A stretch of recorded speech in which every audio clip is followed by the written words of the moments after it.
Hola Maca, ¿cómo estás? Súper feliz de estar aquí en esta conversación que seguramente va a ser bien deliciosa. Bienvenida a mi casa. Qué rico que quieras compartir con nosotros, con toda la gente que oye y disfruta abiertamente tu camino. Empecemos por María Clara, ¿quién es? ¿A qué te dedicas? Y antes de eso, ¿quién eras cuando dijiste un día, "Ve, yo quiero hacerlo distinto, o me quiero transformar, o necesito herramientas distintas a las que me dio, no sé, el colegio"? Bueno, yo soy una curiosa de las preguntas, de esas preguntas simples. ¿Quiénes somos? ¿De dónde venimos y hacia dónde vamos? Súper fáciles de responder. Y desde muy chiquita, creo que sobre todo en la adolescencia, de diarios eternos, complejos, escritos pues que hoy vuelvo a leer y ni yo misma entiendo como esos mismos enredos. Toda profunda. Excesivamente profunda. Y escondiendo esos diarios porque eran demasiado profundos, pues como que pena que vean esto tan enredado, porque lo sentía muy enredado. ¿Y cuál era la emoción como más permanente en la adolescencia, que es esa época que dice tanto de nosotros? ¿Más la tristeza, o más la rabia, o más la nostalgia, o más la inseguridad? La inseguridad, sin duda. O sea, yo me sentía súper insegura en un montón de escenarios y como que cuando a mí me hablaba un niño o algo, yo decía, seguro me va a gozar. Pues, o sea, de verdad era como que no había seguridad en mí. Cuando hacía exámenes en el colegio fui muy buena estudiante y la verdad entendía bien, pero en el momento de hacer el examen era como, ¿será que sí? Incluso por ahí tengo una anécdota en la universidad, pues que saqué 1 en un examen por inseguridad y hubiera podido sacar 5. ¿Borrabas y cambiabas la respuesta? Okay. La borré toda porque una amiga me miró mi examen y me hizo así, como no, es por el otro lado, eran métodos cuantitativos, o sea, venirles A o B, y yo dije, es por el método A, súper segura. Cuando ella miró mi examen, me dijo, B, y yo, pucha, yo miraba el reloj, pues así, ansiedad horrible, estrés, borrar todo el examen, volverlo a hacer, y saqué 1, y yo decía, Dios mío, voy a perder la materia, casi me muero. Además que eso es una metáfora de la vida. Pero, o sea, la cuento todo el tiempo y la tengo súper presente porque hace parte de ese descubrir y de esa ansiedad que como que me nublaba todas las virtudes. Y además ya grande, porque digamos que con 20 años, sí, porque un adolescente, la amiga le decía era B y uno se tiraba en tobogán por B sin mirar y sin pensar uno adentro qué estaba pensando. Sí, total. Entonces digamos como que en esa adolescencia mucho eso. Me encantaban los niños, entonces yo decía, yo quiero ser psicóloga, como de niños. ¿A los niños chiquitos? Sí, los niños chiquitos, pero en algún momento yo dije, no, yo creo que mi papá me va a decir que eso no da plata, pero nunca tuve la conversación ni siquiera, sino como, ay no, yo creo que mi papá, pues administrador, hermana administradora, no, yo creo que eso sirve para todo, yo también debería ser administradora. ¿Y te hubiera dicho? Cuando elegí la carrera, él me dijo, ay, yo pensé que tú ibas a estudiar preescolar, y yo, y es que hubiera podido, así le dije. Qué fuerte, sí. Y me dijo, claro, cuando uno hace las cosas bien, uno puede ser muy exitoso en lo que es, y yo, too late, pues, porque yo ahí en esa misma inseguridad, como, no, ya me inscribí, pues, y siga. Ya estoy obligada a ser administradora toda mi vida porque ya firmé un papel. Sí, como que no, pues ya este es el camino, ni riesgos, pues, la expectativa del colegio, porque el colegio también era que van a estudiar, ¿cierto? Entonces desde ahí todo mal, pues ya en retrospectiva súper fácil. Total. Sin embargo, yo he sido muy adaptable, entonces me gustó la carrera, la estudié con toda. Te fue súper bien, a excepción de aquel examen. A excepción de ese examen, exactamente. Y después, sí, como que me empezó a gustar mercadeo, entré en el mundo corporativo, me gustó el mundo corporativo y eso tiene que ver con mi hoy, con mi conocimiento específico de hoy. Y feliz en mercadeo, trabajé feliz en una empresa, lo disfruté mucho. ¿Cuántos años? En empresa corporativa, pues a ver, entré a 5 años y medio en Productos Familia de Mercadeo, después me fui a trabajar con mi papá 10 años, en ¿también en mercadeo? De productos químicos, no, ahí empiezan entonces otras cosas. Entonces, en esta empresa de productos químicos, mi papá me dice, vente a trabajar con nosotros, ya había nacido mi primer hijo y puedes tener más tiempo con tu hijo.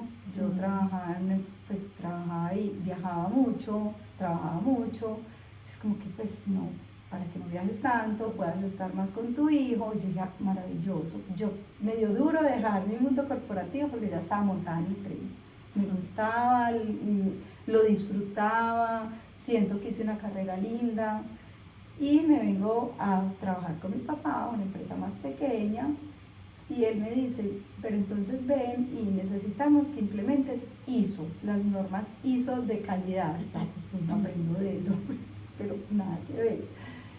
Aprendí, lo hice, lo saqué adelante. Pero tú eres muy querida, ¿tú por qué no nos acompañas en gestión humana? Y yo, ¿what? O sea, sentía una responsabilidad, como no, es que no por querido nada, que tendré que estudiar otra vez, tengo que estudiar, tengo que aprender más, necesito más herramientas para poder ejercer pues como este rol en esta compañía, ¿cierto? Por cosas del camino, había hecho un diplomado de liderazgo, yo llegué a mi diplomado de liderazgo de MAFIT y pues yo dije, me van a dar las herramientas para ser líder, y no, mírese a usted, voltéese a usted, obsérvese a usted, ser líder es usted. Y yo, pues me encantó el triple, pues me pareció esto, wow. Y antes de eso, cero crecimiento personal. Fue tu primer, además engañadito, porque no liderazgo no se imagina. ¿Qué es eso? Sí, engañadito. O sea, es convertirte en tu propia líder, pero tú pensaste que era hacer como formar líderes allá afuera, nada que ver conmigo. Sí, como estudié mercadeo, como estudié contabilidad en la universidad y me encontré pues conmigo. Antes de eso, Anaisa, desde el crecimiento personal, más citas donde psicóloga, tratando de comprender, porque yo sigo los enreditos de la adolescencia. Sigo buscando esas comprensiones, salto de una creencia a otra y voy incorporando lo que me va gustando de cada cosa, como que voy mercando y digo, esto me hace sentido, esto me gusta. Ya cuando las cosas se vuelven muy secta, porque he llegado a cosas donde ya me han adoctrinado, yo también, salgo corriendo como loca. Entonces en esas citas psicológicas, pues muy hacia mí, hacia pensar qué me duele, qué me pasa, tratando de entender una relación de papá y mamá a punto de separarse. Mi papá me dijo, el día que tú te cases, yo ya me voy de la casa, y yo, ok, ¿qué hago con esta información? ¿Cierto? Y hice un proceso terapéutico muy largo que me sirvió mucho. Y lo sentí como, ¡ay, qué delicia! Este es mi espacio. ¿Y no quisiste dilatar la casada? No. Para eso, no, ya estabas grande también para entender. Estaba grande, pero digamos que el residual de esa terapia, si tú me dices que aprendiste, yo no soy la responsable de la relación de mi papá y mi mamá. Qué belleza. Pues, muchos días madrugando antes de ir al trabajo, 6 de la mañana, para poder ir al trabajo, etcétera, etcétera. Y también a una edad que uno creería que no le hace cicatriz a los hijos. Ah, sí, total, claro, pero ante semejante frase es como, ven, tú te vas y tu mamá se queda sola, y tú te vas y te vas a casar, pero yo ya estoy diluyendo esto, ¿cierto? Entonces, es como entender muy bien esa relación como hija con mamá, como hija con papá, y que la relación de ellos no era mi responsabilidad, que a veces pues creemos como hijos que sobre todo más chiquitos, sí. Pero bueno, no hay edad para eso. Habrá quien grande siga haciendo ahí como sus arreglitos y sus patrañas como para evitar eso, así se ven conscientes, sí. Exactamente. Entonces 2 cosas ya te habían dado como pinitos. Tú trabajarte a ti misma como hija y el curso de liderazgo. Total. Bueno, entonces seguimos en la empresa del papá. Entonces cuando él me dice eso, yo decía, ay, estudiar un posgrado, ay, me da una pereza, y soy súper estudiosa, pero el posgrado me parecía muy largo. No, me ya gustan ya más mamá. cosas, sí, me gustan cosas más corticas, más intensivas. Y me llega por mail que de la base de datos de AFIT y de esta otra institución de Bogotá, me llega, certifícate como coach. Y yo, ay, eso es lo que yo necesito. Pero ni averigüé cuál será la mejor escuela. No, esta es, listo. A mí ya me gustó este diplomado. Y ahí estudié coaching, ¿cierto? Estudiando coaching, conocí a una gran colega y amiga que desde el primer día me dijo, hacemos algo juntas. otra vez la inseguridad, ¿y qué voy a poder hacer yo? ¿Qué tengo para aportar? Yo la miraba, ¿qué has visto en mí como para decirme esto, cierto? Y no puedo, yo vivo muy ocupada, trabajo en esta empresa, tengo ya 2 hijos, Bueno, y eso se quedó así, seguí trabajando con mi papá todo este tiempo. Esa certificación de coaching fue difícil porque muchos de los compañeros desertaron. Empezamos 20 y terminamos 7. ¿Por qué? Por la exigencia. ¿Pero en horas o en horas, programa? en tareas, en programa. Entonces la gente decía, no, pues todos trabajábamos, todos éramos ejecutivos.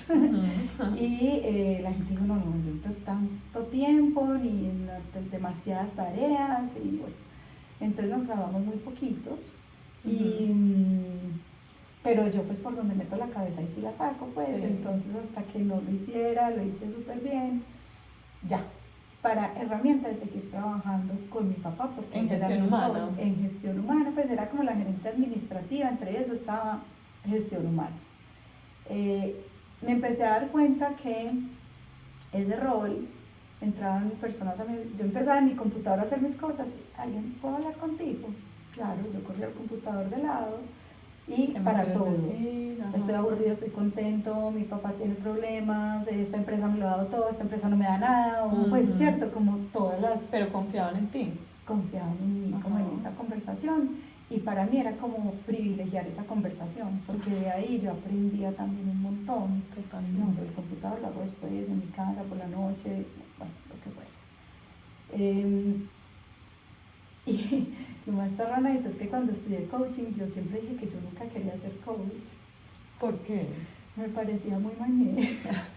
Pero sabes, pero sí, porque todo lo que se vuelve de moda se vuelve como una más. O sea, estudiaste porque está de moda y es difícil explicar que eso te nació a ti como una necesidad. Sí, total. Y esto fue hace 17 años. Y te voy a ser sincera, yo decía, es como el que está varado se vuelve coach, a ver qué logra no sabe qué hacer con la vida, que no sabe qué hacer.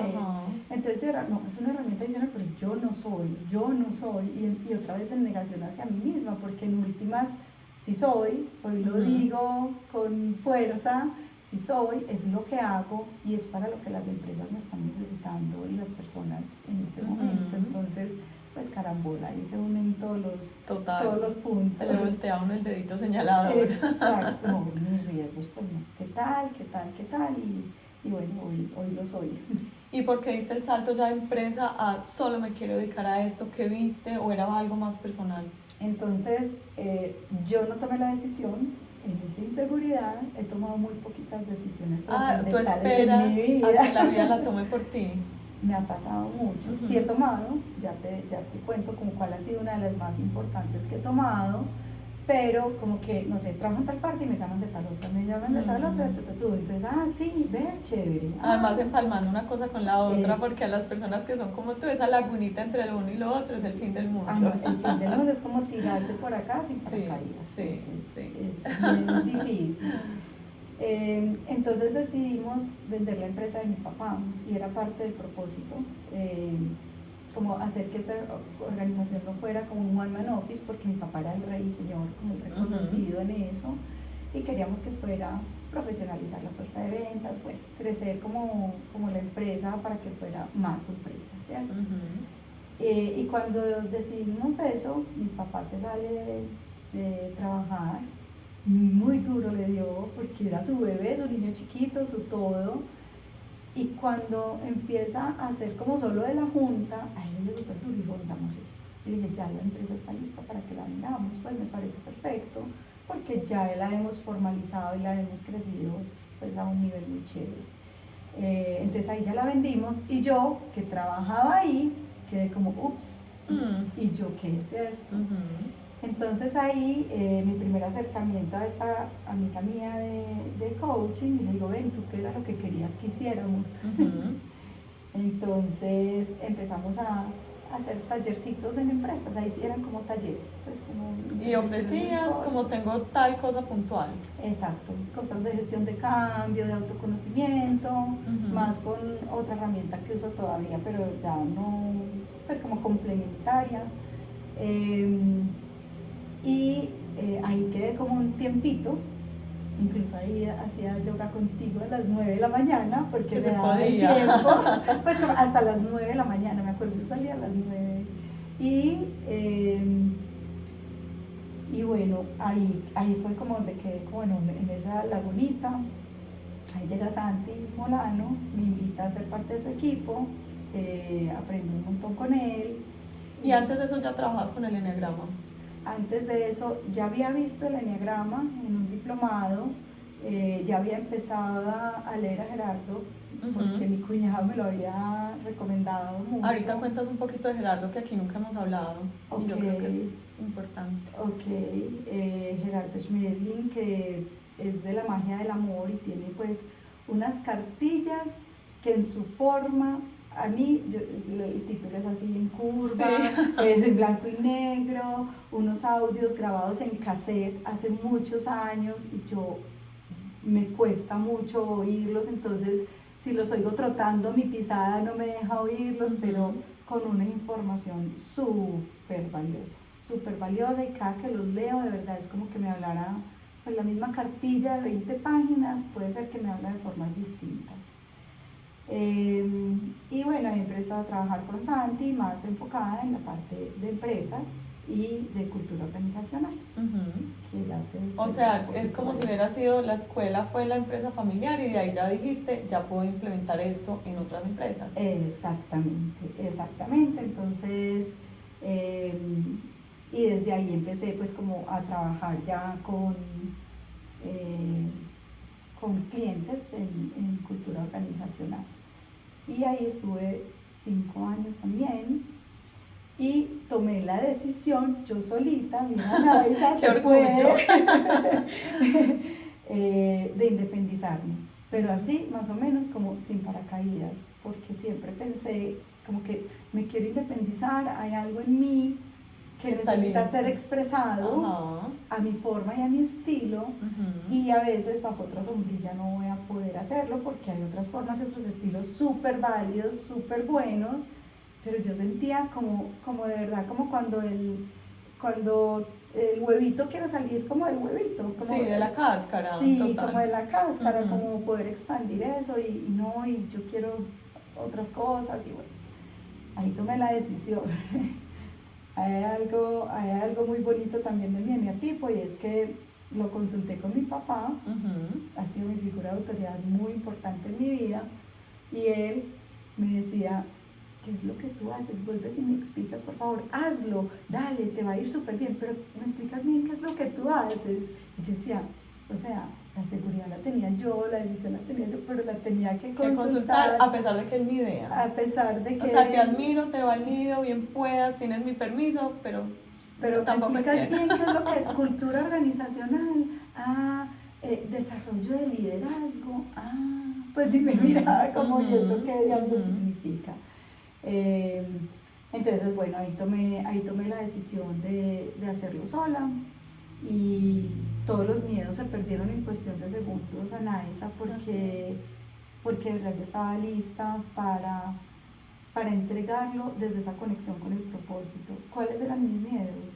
No voy a ser capaz, no soy nadie para las empresas, si voy a tener los recursos económicos para mantener un salario, pues y poder vivir, etcétera, etcétera. Y cuando me desmonto de eso y me conecto de verdad con lo que estoy haciendo, cada conversación es más disfrutada que la anterior y el resto de verdad llega solito, porque no soy nadie en redes sociales, sí, es como del boca a boca, de empresa a empresa y de la experiencia que empiezan a tener las personas del proceso. Así es, ahora hablábamos de lo que es llegar a una empresa, al taller, como dijiste, opcional pero obligatorio, sí. Que le avisan a todos los señores que se ponen, pues ya no se ponen saco y corbata, pero se visten muy formal durante la semana, y a las señoras, y les dicen, hay un taller por fuera de la ciudad, por fuera de la empresa, váyanse de sudadera, por favor. A veces lleven pues vestido de baño, ya pues en la era de todas estas cosas del hielo, y nos vemos allá y les vamos a dar refrigerio. O sea, es un cambio que no todo el mundo recibe súper bien, ¿cierto? A veces es un cambio muy incómodo, Hay gente que es muy incrédula, que es muy escéptica, que no le gusta, que tiene muchas cosas que hacer y siente que esto es una pérdida de tiempo. Otras personas están muy arraigadas a su religión o a sus creencias y sienten que todo esto va a llegar a invadir y pues a tratar de reemplazar su, no sé, su religiosidad.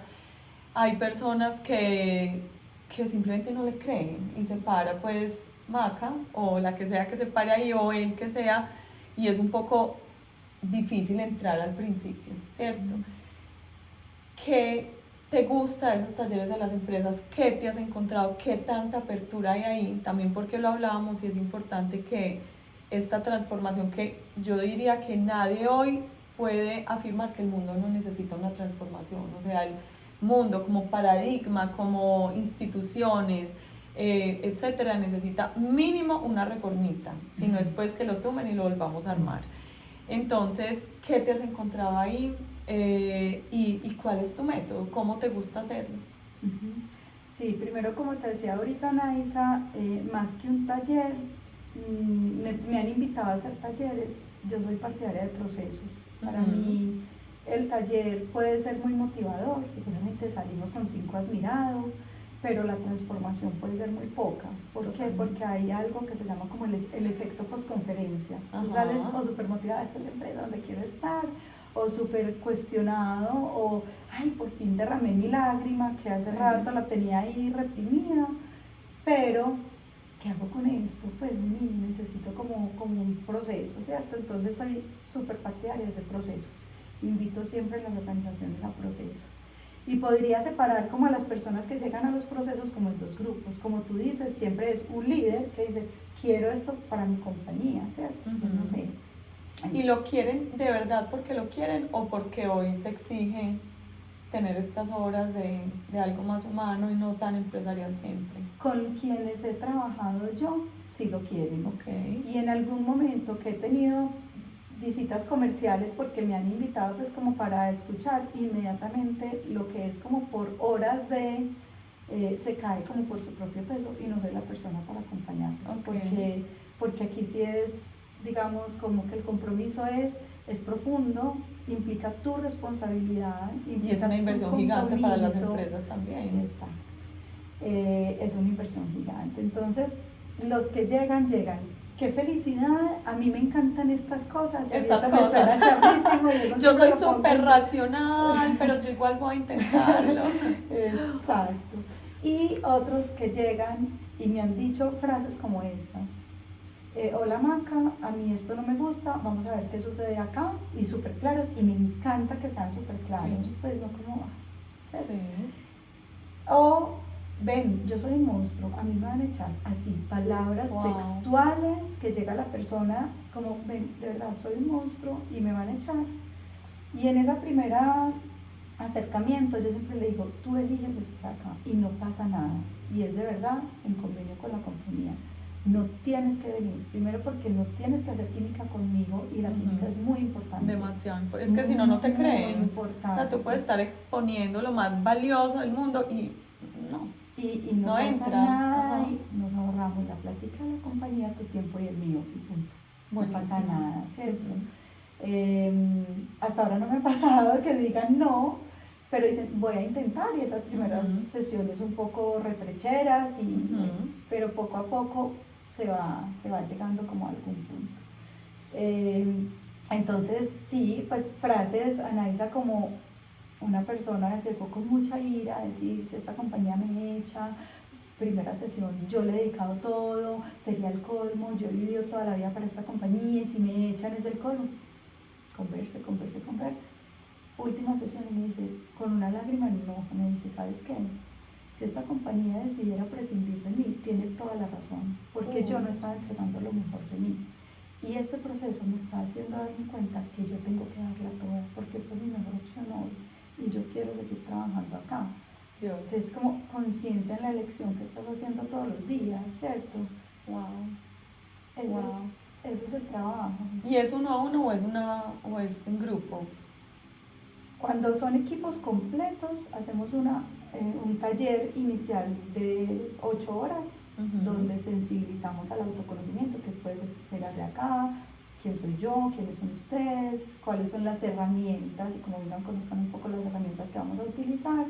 De ahí nos vamos a 3 sesiones individuales, ahí sí coach y solitos, ojalá presenciales, no siempre se puede, viven en otros países, entonces algunas virtuales, y hacemos otro taller de cierre, digamos, donde el residual más importante de eso es como darme cuenta que mi conducta y comportamiento individual está afectando el resultado de mi equipo y por ende de la compañía, y por ende del mundo, de mi familia, y de todo.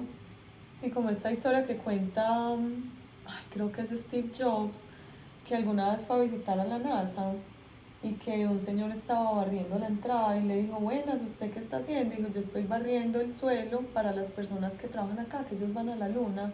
O sea, sintiéndose súper importante, porque la mayoría de la gente que no ocupa puestos demasiado altos, visibles, importantes, instagrameables, ya que las redes son tan importantes en este momento, siente que su trabajo, o sea, es tan poco importante que no hay ni que hacerlo bien.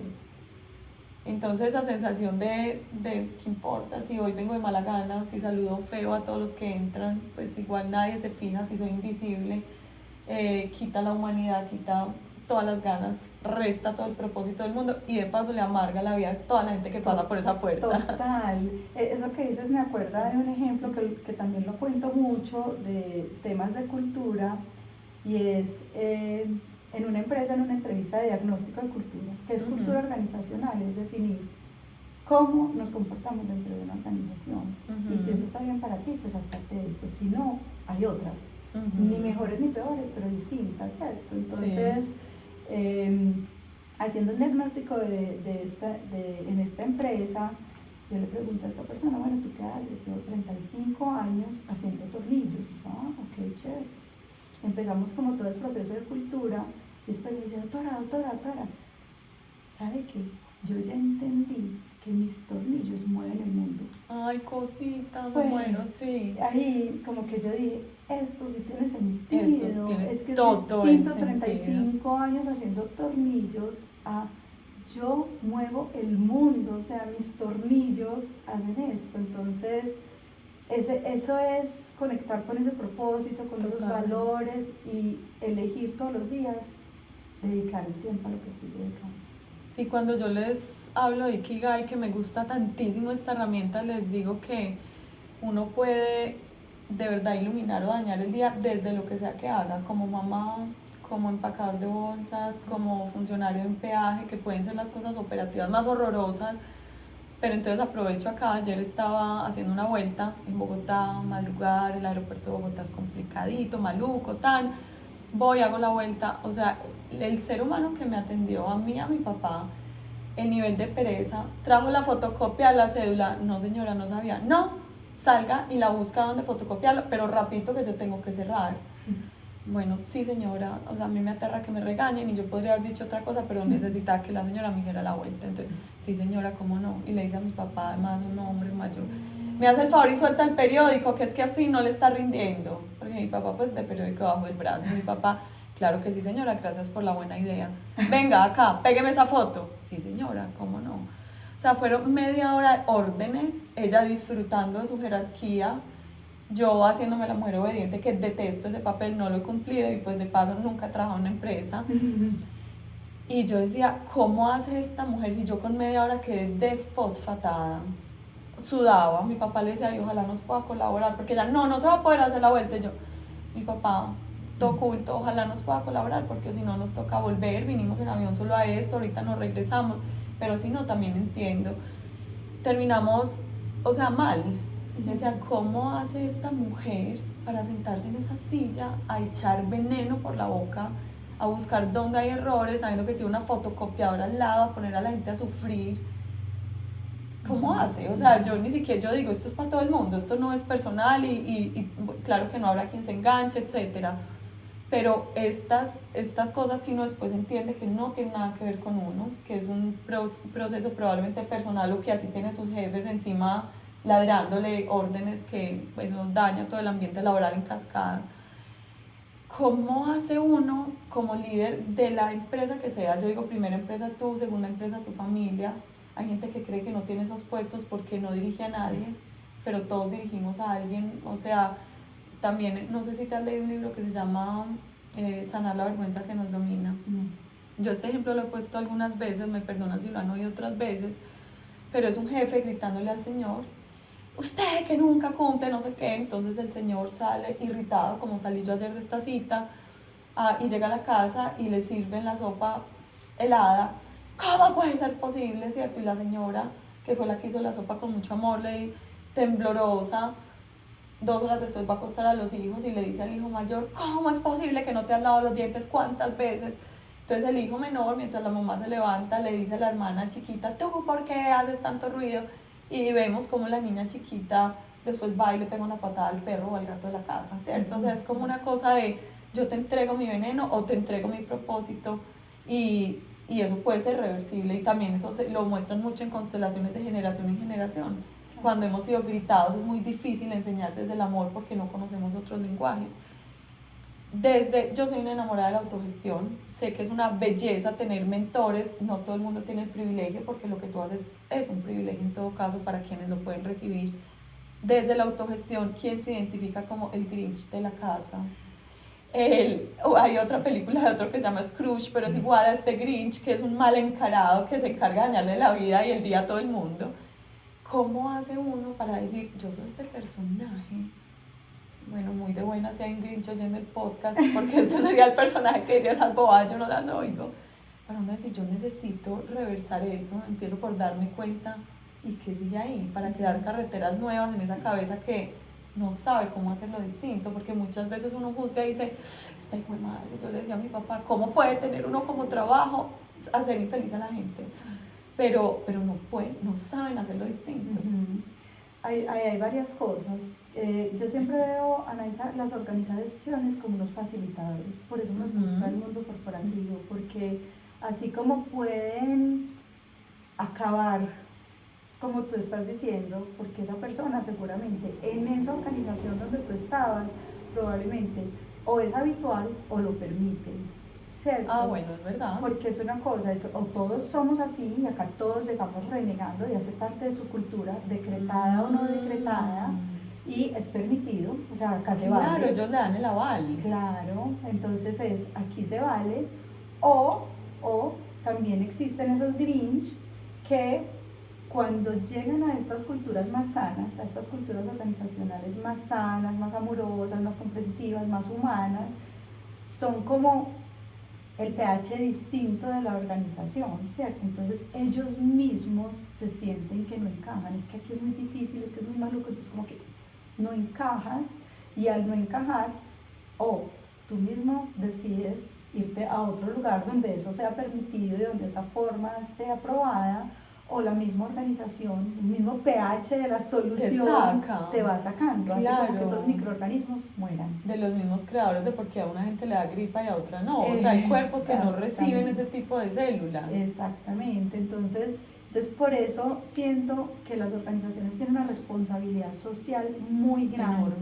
Enorme. Y quienes son capaces de conectar desde la humanidad, porque es que las organizaciones, Anaísa, que son seres humanos juntos. Yo siempre le digo, el nombre de tu organización es un papel. Totalmente. Eso no existe. Entonces me dice, es que aquí en esta empresa no me dan. ¿Quién no te da? La empresa. No, la empresa no existe. Mi corazón. Humano. ¿Quién no te da? ¿Sí? ¿De qué estás diciendo? ¿Quién no te da? Y casi siempre ese dedo que es no me dan, no me dan, no me dan. Es que yo no pedí, es que yo no hablé, es que me da es que yo no le es que la última vez hace es que yo tampoco hice mi parte. Entonces, ok, entonces, ¿cuál es tu parte? ¿Cierto? Entonces ahí es como el proceso de darse cuenta, yo qué puedo hacer conmigo, porque Anaísa no podemos hacer con nadie más. Con nadie más. Además que cuando hay una queja y hay mucha justificación de es que aquí es muy maluco, es que me exigen demasiado, es que siempre se pasa. También la pregunta es, ¿y tú qué estás haciendo ahí? Si tú sientes que eres una persona tan sana, tan justa, tan espectacular, que haces 17 años en esa empresa. Es que necesitas, pero opciones hay. O sea, eres libre. Así es. Siempre les pregunto, ¿crees que este lugar en el que estás sirviendo sigue siendo tu mejor opción? Ay, Maca, ¿pero qué es esa pregunta? Sí, ¿no? Acuérdate, esto es confidencial, no pasa nada. pero si es tu mejor opción, con toda. Y si no es, analicemos las posibilidades que tienes para ti en otra opción distinta. Y las empresas saben que yo abro esas puertas. Claro, porque y es que les conviene. Una amiga mía que tiene una empresa es la más enamorada del tema humano. A veces con solo entrevistar me dice, esta mujer es una flecha, yo la quisiera contratar. Pero el carácter, la cara, la mirada, me dice, es como meter una célula cancerosa en una empresa que es demasiado humana, amorosa, que hay un equipo delicioso. No me puedo tomar este riesgo, o sea, no puedo. Entonces uno tiene que saber, o sea, desde la persona que es empleada y que cree no tener opción, hasta el jefe que también cree a veces, es que está muy difícil conseguir gente calificada, pero también tienes opción de incomodarte un ratico más con esa vacante y esperar a la mejor, realmente la mejor opción que tiene como el potencial de ser el ADN de tu empresa. Así es. Cuando terminas le haces un diagnóstico a las personas, pues claro. no a las personas, a la empresa y le cuentas qué viste. Sí, entrego cuando es uno malo, ¿qué pasa? No es malo, Anaísa. Bueno, no difícil que tú digas, sí. Esto es un sancocho muy complicado. Solo en muy poquitas oportunidades, pues yo he tenido muchísimas personas, pues más de 500 personas en procesos individuales y pues, en procesos grupales, muchas más. En esos procesos individuales solamente 2 veces he hablado con la compañía para decirle, pues digamos como, mira, es una persona que definitivamente desde la cultura no se amolda y no se quiere mover. La decisión es tuya. Y siempre digo, contratamos muy rápido y despedimos muy despacio. Total. Y eso es muy nefasto para la cultura, porque es también como, ¿qué es cultura? Es como quiénes somos, los que estamos, los que creemos en esto, los que vamos con todas, los que tenemos un propósito compartido, lo tenemos súper claro. Los que no. Y está bien, no pasa nada, ¿cierto? Entonces, solamente en un par de oportunidades, digamos como que he sugerido pues, que definitivamente no es, pero obvio, siempre hablo con la persona y digo, ¿qué estás haciendo acá? No has hecho sino quejarte de tu jefe, de tu compañero, de tu.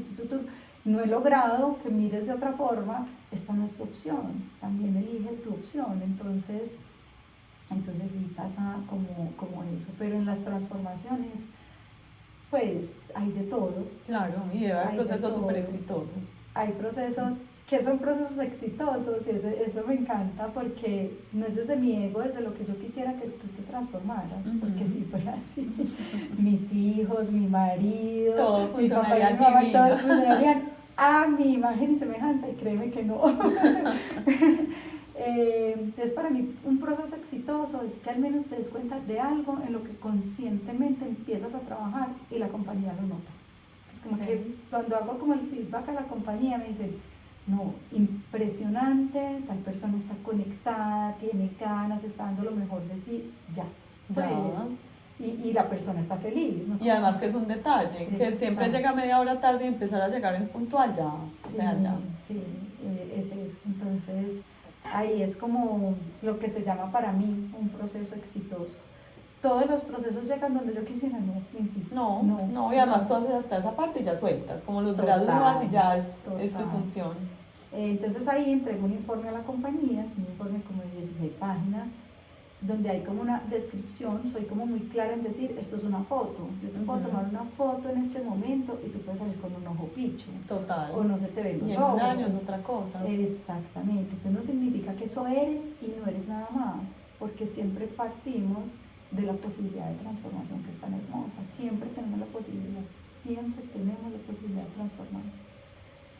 Hace poco, no hace ya un tiempo, tuve una persona que llegó y me dijo, yo te tengo que contar algo, y yo toda la vida me soñé ser sicario. ¿En serio? Sí. ¿Para qué? ¿Por la plata? Por el barrio donde vivió, por el lugar donde estaba. ¿Pero qué quería lograr con ser sicario? Lograr dinero, reputación de su barrio. Claro, protección para su gente. Protección para su gente, y los de su barrio, los que tenían más agallas, eran los que eran capaces de ir a hacer pues, este tipo de cosas. Y me dice, pero yo sobreviví a una época muy dura. Wow. A mis amigos los mataron. Y yo me di cuenta que estoy para algo más grande. A mí esto me da escalofrío y me parece una historia hermosa porque porque imagínate lo que este ser humano puede hacer. Total, y la historia que puede contar además. Pues, o sea... Pero ya trabajaba en una empresa. Ya trabaja en una empresa, es súper teso, súper mazo, súper estoico. Wow, O sea, hablábamos de estoicismo sí. todo el tiempo, hermoso. Entonces, es eso, es como creer en esa posibilidad de transformación, pero cada uno no la tenemos que creer. ¿sí? Totalmente, o sea, empieza del uno. Sí, sí. O sea, tú definitivamente tienes que trabajar en el 1 a 1. Sí, sí, así es.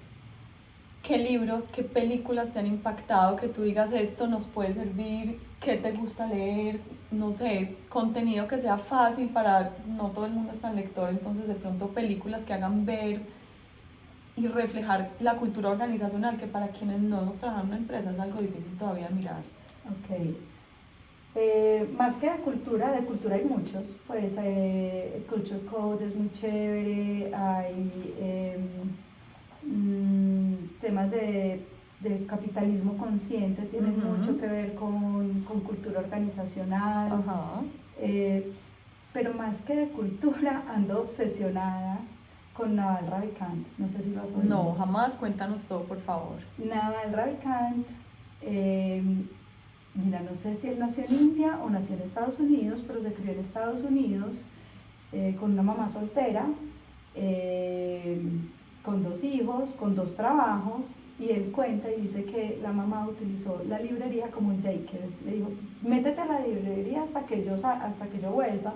Y pues este hombre se tragó la librería entera, se lo leyó entero, es un hombre muy, muy inteligente. Tiene un libro gratis que está en Spotify, pues lo puedes comprar, se llama The Almanac. Ok, ¿está en inglés solamente? Está en español por Amazon, porque en estos días a un coach se lo recomendé, se llama El Almanaque de Naval Ravikant. Tiene podcast con Joe Rogan de 2 horas. Okay. De Naval, viejito incluso. Uy, este hombre ve la vida de una manera tan espectacular, tan espectacular. ¿Por qué? ¿Qué cuenta? ¿Qué hace? ¿A qué se dedica, mejor dicho? Él habla de la riqueza, él es un inversionista multimillonario, es un empresario, sí. Habla de la felicidad, habla de la salud y tiene un tema que a mí me llama mucho la atención, que es como el conocimiento específico, ¿cierto? ¿Cómo eres capaz tú de identificar? Tiene un poco que ver con el Ikigai, tu conocimiento específico desde el cual tú te puedes nutrir permanentemente, solo tú lo tienes, pero lo puedes enseñar a otros, pero no lo puedes aprender porque es tuyo. O sea, un poco marca personal. Exacto. Pero él lo explica, pues Anaísa, te lo súper recomiendo. Ay, es espectacular. Tiene varios podcasts, tiene este de Almanac, que incluso yo lo oí en Audible, lo había comprado y ya después me di cuenta que está gratis en Spotify, son pues como los 4 capítulos. Ese es muy chévere. Hace poquito me leí uno incluso de un colombiano, José Echeverry, de liderazgo imperfecto. Para temas de liderazgo, un libro muy fácil de leer, con muchos recursos,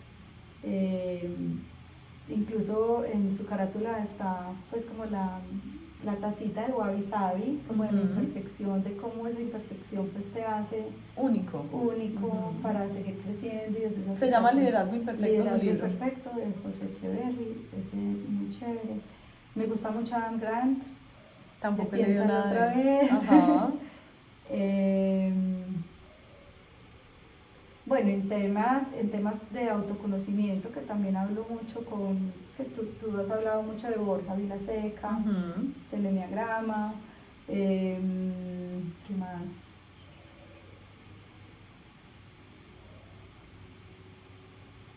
Por ejemplo, en temas de enneagrama, ¿te gusta más leer? O sea, ya tú no estudias el enneagrama, pero cuando lo vas a enseñar y le dejas tarea a la otra gente, ¿qué más le ofreces? O sea, léanse esto, véanse esto. Sí. Podcast que facilita tanto la vida. Mira, incluso dependiendo como de la energía que vamos encontrando en la persona, le voy recomendando cosas. Y, por ejemplo, el tema de respiración. No, pues eso es la nueva ciencia. Empiezo muchas de mis sesiones con respiración, terminamos muchas de las sesiones con respiración, dependiendo también en el estado en el que llega la persona. Pero impresionante, Anaísa, o sea, una respiración consciente, ya, hagamos unas respiraciones conscientes, simplemente que no sea aquí elevada, sino más hacia el abdomen, y eso cambia. Pues que llega la persona, es que antes de eso no llega como una ventolera, como, ay, por fin lo logré, no llegué tarde. O sea, están como unos locos, hablan a mí, no, segundito. Vamos a aterrizar. Por favor, además que a uno le sirve también. Yo cuando va a empezar un taller o una clase de yoga y es un montón de gente, me cierran todos los ojos y para yo poder respirar y aterrizar, porque ¿cómo les voy a ofrecer ese afán con el que no llega a todos lados? Así es. Entonces, dependiendo como de la energía que también tiene que ir trabajando la persona, voy recomendando como los recursos. En el informe que yo entrego siempre hay un tránsito de desarrollo. ¿Qué significa? Tú tienes esta energía, esencia, desde el eneagrama, tu eneatipo principal es este, pero adicionalmente hoy tienes este y este, no necesariamente alas. Puedes tener en esencia un 6, pero también tienes un 4 creativo y un 1 por adaptación o por aprendizaje, ¿cierto? Entonces, desde esa dinámica, ¿cómo estás haciendo uso de esas energías? Desde lo más chévere a los de lo no tan chévere. Y ¿a qué te sugiero? Que como que migres un poquito. ¿Para qué? Para buscar ese equilibrio. Porque el equilibrio, nacemos en equilibrio, Anaís. Totalmente. Nacimos así súper equilibrados y eso pues ahí aparece el ego, ahí aparece esa personalidad a mostrar el personaje aquel, ahí aparece el desequilibrio entre femenino y masculino que también nos lleva pues como a un montón de conclusiones. Y cómo ser capaz de volver a ese equilibrio es, mira, es que las energías del eneagrama están todas para ti. Todas. Saca lo mejor de cada una. Y probablemente si eres muy negligente, ¿qué tal si haces una acción consciente desde acá? Si eres muy hacedor, ¿qué tal si pausas un poquito desde acá? Si te está faltando activar tu creativo, no, es que yo no soy creativo, no, todos tenemos la posibilidad de serlo, pero no estás echando mano de eso. Entonces es como ir a ese tránsito, y en ese tránsito recomiendo libros específicos. Libera tu magia, pues de Liz Gilbert, es una cosa recomiendo hermosa, mucho, es fácil de leer, es rico, es muy inspirador, uno sale como florecido de ese libro. Conversaciones con Dios, pues son 4, yo me he leído 3. No, es que tengo una lista enorme, aquí me puedo quedar, porque además me gusta mucho leer, Anaísa, y esa es otra de las recomendaciones. No todo el mundo lee. No todo el mundo. Podcast para mí es una salvación. Entonces, sí, y yo les digo, en el mundo de hoy no todo el mundo tiene que leer. No, para nada. Porque tú buscas en YouTube, es más, ChatGPT, resúmeme el libro y tú puedes coger elementos de ahí. ¿Cierto? No, y hasta hay series súper nutritivas. O sea, claro, nos podemos entretener igual que con los libros. Una novela podemos aprender un montón. Así es. Quiero volverme un segundito. Aquí ya hemos hecho podcast de Enneagrama, pero podemos suponer que este es el primero, el quinto, el sexto, y que no se van a oír los 200 podcasts que llevamos. ¿Qué es Enneagrama? Si hay alguien que hoy está nuevo, así como en una capsulita, porque sé que también es un tema de amores y odios, que ay, qué dicha que me vas a decir mi eneatipo. Pregunta clásica que me hacen, Anaísa, ¿quién me hace la carta astral y quién me hace el Enneagrama? Y yo, no, un segundo, que esto no es así como una carta astral. Encantándome la carta astral. Entonces, si hoy alguien oye por primera vez esto, para no dejarlos excluidos de la conversación, así en una cápsula, ¿qué es? Es una herramienta de autoconocimiento, a través de la cual tú puedes encontrar la manifestación de tu ego, y eso cómo hace que te comportes. Entonces, ¿el ego qué es para ti? El ego es se genera en la forma en la que yo hago una interpretación del entorno. Al hacer la interpretación del entorno, encuentro una manera de relacionarme con el mundo. Y al encontrar esa manera de relacionarme con el mundo, es la mascarita que me pongo, no la esencia, sino la mascarita que me pongo para relacionar. ¿Es bueno o malo? No, necesario, pero no soy eso. ¿Cómo soy capaz de poner la mascarita a un lado para poder saber que adentro hay mucha más riqueza? Y que en ese adentro somos únicos, pero en la máscara somos típicos, porque eso es lo que más le choca a la gente del Enneagrama. Dice, a mí, ¿cómo me vas a decir que 8 billones de personas caben en 9 etiquetas? Es porque sí hay 9 máscaras, pero hay 8 billones de esencias. Así es. también hablamos al principio, antes de grabar, del tema tan complicado que es a veces convencer a los hombres de que este es un tema para todos, de que esto no es un tema de viejas, que esto no es un tema de gente sensible, de gente especial, de gente que está deprimida, frustrada. Lo es también, para todo el mundo es. ¿Qué le dirías a un hombre que de pronto por empresa no le llegue, pero hoy diga, ven, tal vez? Que esto es un proceso para todos, o sea, el autoconocimiento es responsabilidad de cada uno para vivir más rico. Es que si no nos conocemos, de verdad vivimos en automático. Yo viví mucho tiempo en automático y pues me adapté, pero hoy vivo más rico y como que hago mis elecciones más conscientes. Entonces, a los hombres, en mi trabajo sí hay muchos hombres, como te decía ahorita. ¿Son más escépticos? No, sabes que no. Creo que facilita ese mundo corporativo que es en ideal un poco más masculino. Entonces como que si esto lo manda mi empresa y soy el ejecutivo que necesito ser, pues es por algo. Y también se dan cuenta que, como te decía al principio, a mí haber vivido en el mundo corporativo obviamente es como unir los puntos hacia atrás. Todo esto es para qué. Hoy recojo todo eso porque todo era necesario para poder contribuir desde ahí. Totalmente. Y poder o sea, lo conoces desde adentro. Sí, lo conozco desde adentro, pues y lo viví en carne propia. Entonces cuando ellos se dan cuenta, pues que no soy una psicóloga aislada, que no conoce las realidades de ellos, como que dicen, y sobre todo porque yo le digo, vivo los mismos procesos que tú, no, simplemente esto a mí me ha servido y cada que lo hablo contigo me lo recuerdo a mí misma para seguirlo trabajando. Entonces, no son más escépticos, no. Esta es una pregunta personal. ¿Has encontrado algún momento de verdad en tu vida, así un momento que uno podría haber mandado todo el mundo, pero a volar, donde dijeras, ay, Dios mío, lo hice distinto, reaccioné distinto, esto me está sirviendo?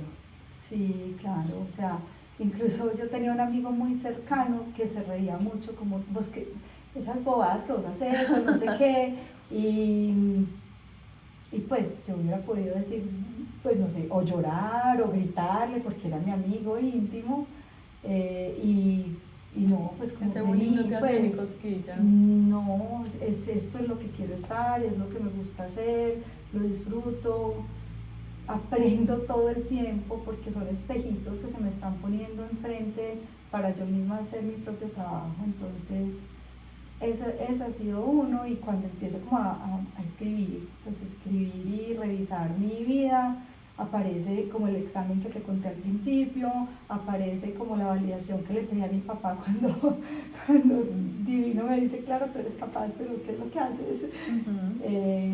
Y eso todo el tiempo me está haciendo esos momentos de verdad, de decir, otra vez, ven a ti para seguir por ahí.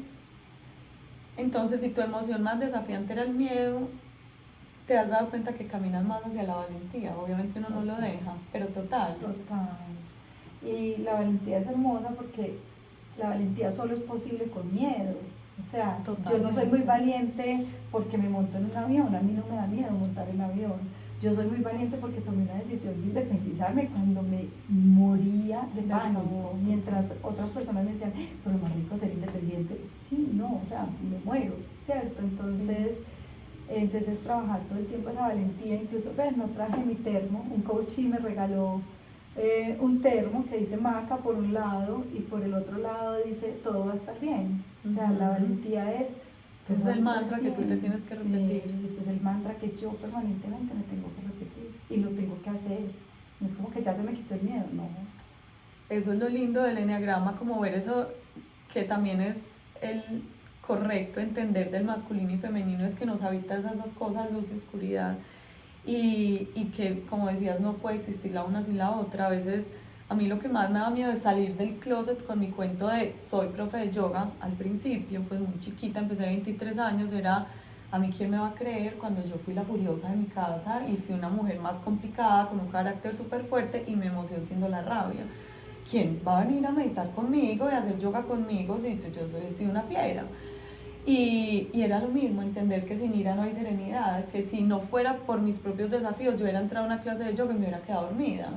Pero en vez de eso lo que hice fue aplacar como esa ira de encontrar, esta esto tan bueno, y después decir, tan bueno que lo quiero compartir con otros. Y eso es lo que regala propósito. Entonces, irte a tu emoción más difícil, por eso me gusta preguntarte a ti, a mucha gente le digo, ¿cuál es tu emoción más desafiante para uno saber con los años cómo se va puliendo eso? Sigue estando ahí latente, porque me imagino que el miedo te susurra todos los días sus historias horrorosas. A mí la ira también me susurra unas cosas horribles y ahí está, y no la ignoro porque también tiene una función protectora divina en mi vida y en muchas cosas.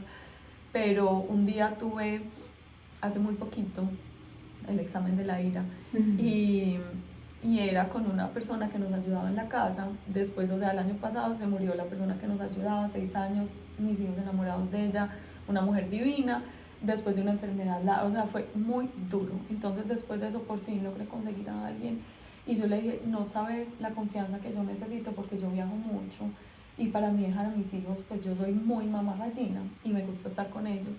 Y a los muy poquitos meses, recién llegando de un retiro, pues la vimos saliendo de la casa con media casa en la mochila, o sea, no había manera.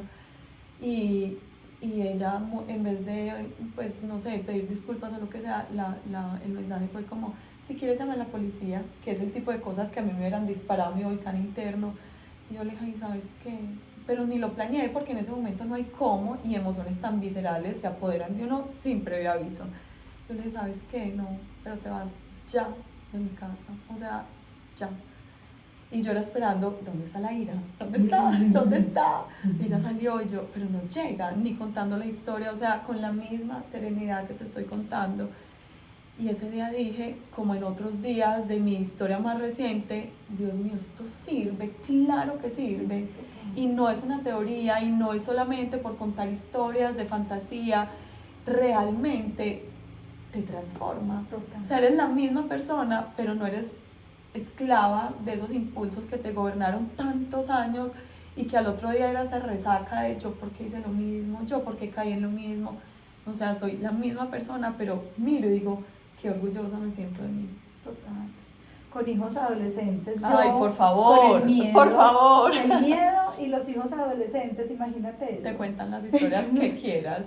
Todas, y yo le digo a otras personas, ustedes no se imaginan que cuando sus hijos se van a salir, se van a emborrachar, se van a chocar, les va a pasar algo. Le van a hacer la llamadita a las 3 de la mañana. Y entonces nada, soltar, porque pues, si fuera por mi miedo, amarrados a la pata de esta silla, ¿O ni te vas siquiera con ellos a llevarlos a la discoteca? Más o menos, ¿cierto? Okay. Entonces ser capaz de decir, nada, confío, todo va a estar bien, todo va a estar bien, no es como yo quiero a Anaísa, porque el todo va a estar bien no es, van a llegar perfectos, no les va a pasar nada, todo va a estar bien, es que a pesar de que las cosas sean distintas a como yo las quiero, yo voy a ser capaz de transitar eso.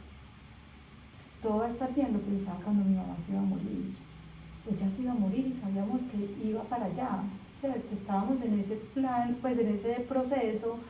Yo lo único que decía es, todo va a estar bien, todo va a estar bien, no es mi mamá, no se va a morir. Totalmente. Todo va a estar bien, es ella necesita su camino y yo voy a estar bien. Entonces, ese sí es la verdadera valentía de ir a esa certeza de que todo está bien porque voy a ser capaz. Sí. Es eso. Eso es, sabes, hace poco estaba pensando, lo hablaba con Marce, mi socia, y le decía que hay gente muy escéptica y que espera al momento en el que ya las cosas no están bien para decir, yo sí necesito una ayuda. Entonces, una amiga que es muy fresca me decía, es que todas esas cosas, o sea, ustedes están ondas, qué pereza, tanta preguntadera, tanto, pero es que es equiparse uno, ¿cierto? No por miedo, sino porque pues hay una dimensión humana, espiritual que tenemos sin trabajar, la tenemos chirriquitica y si no la hacemos crecer es como no tener los flotadores y nos lanzan en la mitad del mar. Todo el mundo va a tener desafíos en la vida, todo el mundo. O sea, despedir una empresa, un duelo, una quiebra económica, una enfermedad, la vejez nos va a llegar a todos. Ahora que es un desafío común, la menopausia, muchas mujeres es como un fin de su propósito de vida. Bueno, la adolescencia de los hijos. Entonces, como que nos agarre equipaditos. Ahí en eso que dices, como que hablabas de que hay personas que esperan como el extremo. Ajá. Yo hablo mucho del péndulo y es como que la vida es un péndulo y estamos en permanente movimiento, nunca estamos estáticos. O sea, pues como que saliste de mi sesión y todo el mundo es perfecto, no, pues, y no te va a pasar ningún desafío. Wow, ¿Cierto? Entonces, que tratar de oscilar lo más cerca al equilibrio. No es estar estático, es para qué voy a esperar a que todo mal, pues cuando ya estoy como que ya sobre mega saturado, es que es una ley de saturación, sí, pero yo puedo ser más consciente pendulando más cerca al equilibrio, como me doy cuenta que iba a contestar feo, o esto me incomodó, o más bien no lo digo, puede ser, en otro voy a momento darme una trotadita y ahorita vuelvo a esta llamada tan maluca, sí, un time out como en el jardín con el gato, lo que quieran, pero no reaccionen caliente, por favor. Así es. Con que un visceral logre eso ya se graduó. Graduado. Totalmente, sí, que no.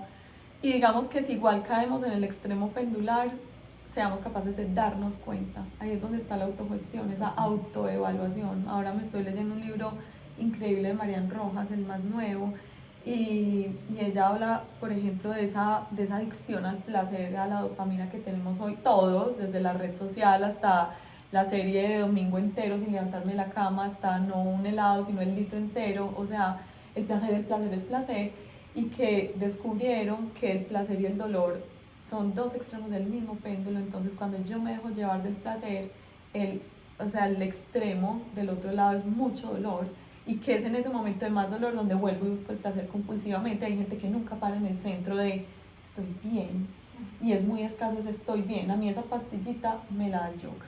¿A ti quién te la da? Ok, pueden ser varias herramientas, hábitos de tu día a día. Sabes que he sido como muy consciente del ocio, porque yo era demasiado acelerada, demasiado, y puedo decir que hoy no tanto, por conciencia. No es porque no tengas esa llamita ahí como de ese acelere, sino como que hago conciencia, pongo mis citas más espaciadas, el tiempo suficiente para una cosa y otra, y si no son tantos no importa, y eso del ocio, Anaísa, de verdad es un tema súper complejo. Lo recomiendo mucho a mis coaches, y cuando le digo, bueno, entonces tus 3 recomendaciones de aquí es esto y esto y esto para tal energía, y te digo, tiempo de ocio, me hacen así, sí, como yo, ¿a qué horas? Tiempo de ocio, pero vení, ¿qué es ocio? Y le dije, no hacer nada. Pues, o sea, la serie que me veo el fin de semana, no, mi corazón, nada, miras por la ventana un rato, miras el fuego, miras la luna, no haciendo nada, y eso es muy difícil, porque también conozco personas que dicen, voy para meditación, vengo de yoga, voy a otra forma de distracción, todos los nuevos hábitos, o hago ejercicio, todos los buenos hábitos, mira, yo hago ejercicio, yo medito, yo me alimento bien, yo voy a yoga. Sí, pero miramos el nivel de estrés de este ser humano. Exactamente. Y el potencial de creatividad. Exactamente, entonces sí, como esa invitación al ocio me la hago a mí misma. Yo tengo una hamaca en el balcón solo para eso, acordarme que yo me tengo que tirar en una hamaca. Y es el trabajo más grande y difícil de mi día. Yo sé. Porque el sentido del deber, o sea, la mariposa en el estómago es, y deberías estar leyendo y no has contestado tal correo, y es hora de almorzar, y seguro ese sonido es la buceta de los niños que ya llegaron, o sea, y es no pelear, sino dejar que esa cabeza te cuente todas esas historias y no pararte ahí. Sí, absolutamente, no hacer nada. Entonces no hago nada pero leo, no hago nada pero voy, no hacer nada. Deleítate con la naturaleza, aquí en este balcón, pues donde sea, es nada, es como me concentro en mi respiración, cómo me estoy sintiendo, qué tengo por dentro. Pensamientos llegan, sí, también se van, pues no hacer nada. Esa es una pildorita que en mí y en mi propio trabajo ha servido mucho.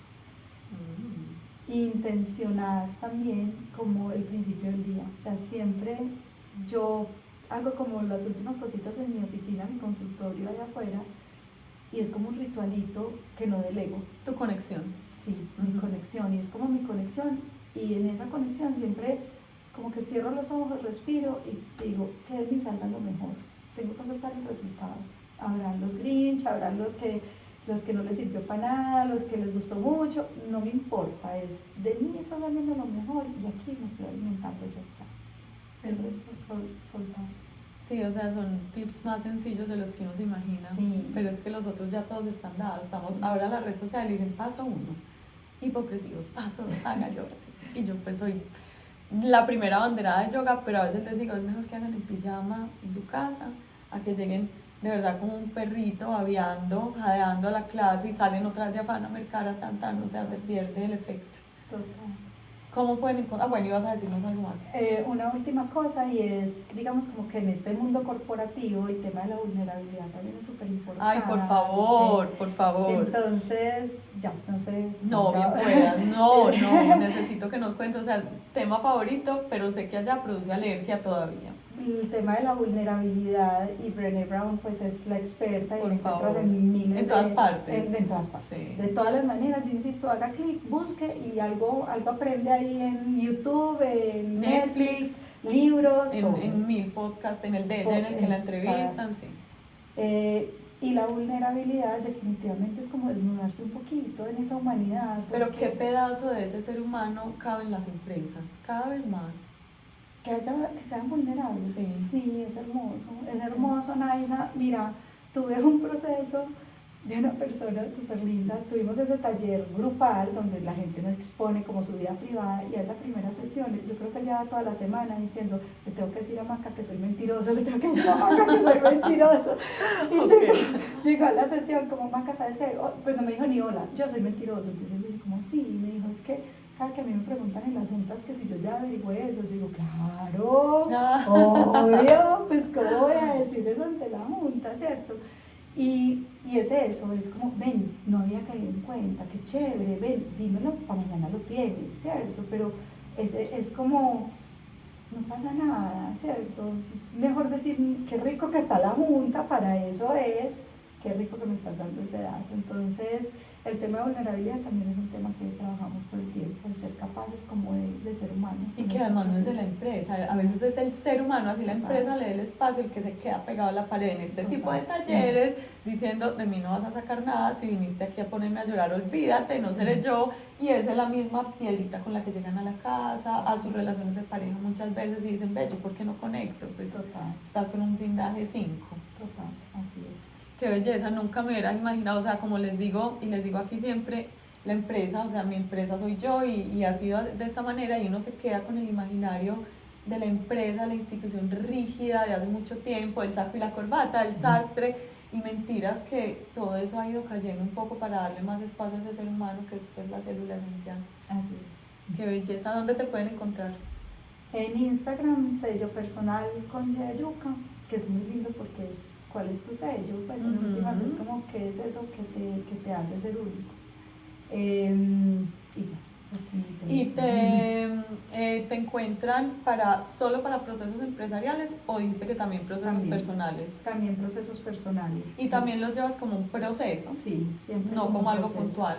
Siempre, cuando son esos procesos personales, son 6 sesiones. Okay. Si necesitamos una adicional por cualquier motivo, pues no pasa nada, pero son 6 sesiones que hacen en ese proceso, y cada sesión es una vez a la semana, porque es como un entrenamiento. Entonces, como si tú estás queriendo aprender a trotar, tú tienes que empezar a trotar, pues seguidito, claro, ¿cierto? No es como una cita hoy, dentro de 3 meses, porque se pierde ese entrenamiento, para que tú salgas con la capacidad de volar solito.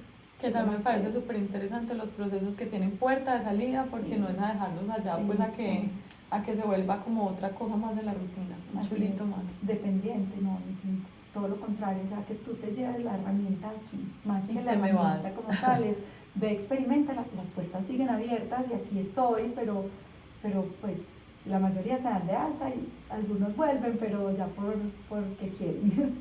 Qué rico, me encanta el tema.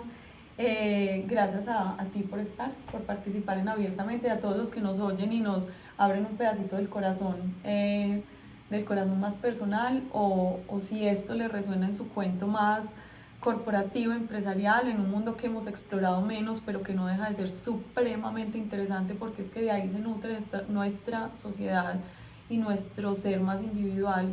Siempre digo que lo que consumimos, lo que nos ponemos, lo que nos comemos, quien nos recoge las basuras, o sea, todo, o sea, la empresa está totalmente incorporada en nuestra vida, y creo que en la pandemia nos dimos cuenta cuando se desaceleró ese mundo empresarial y empezamos a decir, ¿quién soy yo sin frijoles? ¿Quién soy yo sin arroz? ¿Quién soy yo sin enlatados?